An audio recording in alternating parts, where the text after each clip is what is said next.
নারী রাস্তার একমাত্র নাম ফেমিকন, যেন কাশফুলের নরম ছোঁয়া। টুল ইঞ্জিনাল লোগো ব্যবহার করছে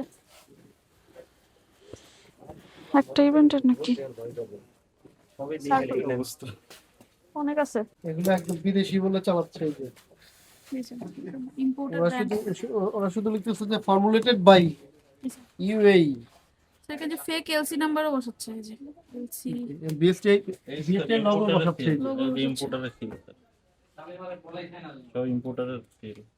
এখান থেকে বানাচ্ছে সেজগাঁও ঠিকানা দেও। আচ্ছা ঠিক আছে, সবই শুনলাম, কিন্তু কিছু তো বলার দেখতেছেন আপনারা। এই সিঙ্গেল ব্যবস্থা করবো, তালা একদম শক্তিশালী তালা। গোপন তথ্যের ভিত্তিতে বিএসটিআইয়ের কর্মকর্তারা এখানে অভিযান পরিচালনা করতে আসেন। এই যে ব্যবসায়ী রয়েছেন তিনি কিন্তু তার ব্যবসার যে প্রতিষ্ঠান সেটি ফেলে পালিয়ে গিয়েছেন বিএসটিআইয়ের অভিযানের খবর পেয়ে। দর্শক, এখানে এসে যেমনটি আমরা দেখতে পেয়েছি বিএসটিআইয়ের কর্মকর্তারা এখানে এসে তদারকি করেছেন।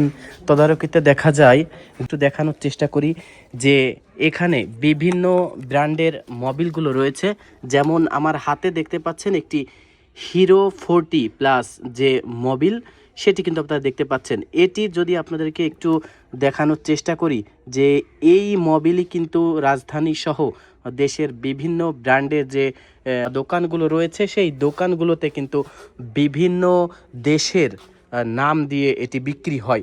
এসে দেখতে পেলাম যে এটি কিন্তু তৈরি হচ্ছে আমিন বাজারের একটি এলাকায়। এই পাশে যে খোলা মোবিলের জার রয়েছে তারা মূলত এই খোলা মোবিল বিভিন্ন বোতলজাত করে নিজেদের মতো করে তারা যে স্টিকার লাগিয়ে তারা বিভিন্ন ব্র্যান্ডের নাম দিয়ে এটি বিক্রি করছে। এখানে এসে ভয়াবহ কাণ্ড দেখি, এবং আমরা আসার পূর্বেই কোনো না কোনোভাবে তথ্য পেয়ে পালিয়ে চলে গেছে। এই ফ্যাক্টরিটা আপনারা দেখতে পাচ্ছেন।